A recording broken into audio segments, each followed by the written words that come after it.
એઆઈજે ભારતીય પત્રકાર સંઘ તરફથી નવસારી જિલ્લામાં પહેલગામ આતંકવાદી હુમલાના નિર્દોષ પર્યટકોના મોત થયા હોય તેમના આત્માને શાંતિ માટે એઆઈજે ભારતીય પત્રકાર સંઘ દ્વારા નવસારીમાં ચાંદની ચોકથી શહીદ ચોક સાથે મૌન રેલી કાઢવામાં આવી હતી। એઆઈજે ભારતીય પત્રકાર સંઘ તરફથી નવસારીમાં પહેલગામમાં જે આતંકવાદી હુમલાના જે પર્યટકોના મોત થયા છે તેના આત્માને શાંતિ માટે એઆઈજે ભારતીય પત્રકાર સંઘ દ્વારા નવસારીમાં ચાંદની ચોકથી શહીદ ચોક સુધી મૌન રેલી કાઢવામાં આવી હતી, જેમાં એઆઈજે ભારતીય પત્રકાર સંઘના ગુજરાત પ્રદેશ અધ્યક્ષ હનીફભાઈ ચોથિયા તેમજ રાષ્ટ્રીય અધ્યક્ષ સુનિલભાઈ સોનવડે તેમજ ગુજરાત ઉપાધ્યક્ષ કયુમભાઈ શેખ, નવસારી જિલ્લા ઉપપ્રમુખ કાંતિભાઈ પાનખરિયા, આસિફભાઈ શેખ, દીપકભાઈ પરમાર સહિતના ઉપસ્થિત રહ્યા હતા અને શ્રદ્ધાંજલિ અર્પણ કરી હતી। જેકેએસની ગુજરાતી સાથે સુનિલ ગંજાવાલા, સુરત। ભારતીય પત્રકાર સંઘ EI નવસારીમાં ગુજરાત પ્રદેશની ટીમ દ્વારા મૌન વ્રતનું આયોજન રાખવામાં આવ્યું હતું। મીણબત્તી સળગાવીને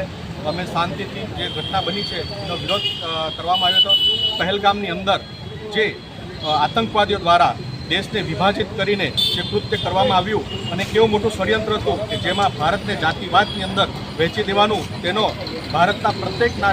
નાગરિકે અને બધા જ ધર્મના લોકોએ એમની મહંસાને વિખોડી કાઢી છે। મારી ભારત સરકારને માંગ છે કે પહેલગામની અંદર જે કૃત્ય આતંકવાદી દ્વારા કરવામાં આવ્યું છે અને જે લોકો શહીદ થયા છે એમના પરિવારને શિક્ષણથી માંડીને બધી જ વાતની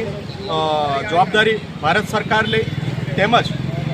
લાલ ચોક પર જે પત્રકારોને અપમાનિત કરવામાં આવ્યા છે એ ખરેખર એ ચલવી લેવામાં આવે નહીં, કારણ કે પત્રકાર એક નિસ્વાર્થપણે કામ કરતો હોય, ભારતની ચોથી જાગીર કહેવાય છે। કોઈપણ પત્રકારને દેશની અંદર કોઈપણ જગ્યા પર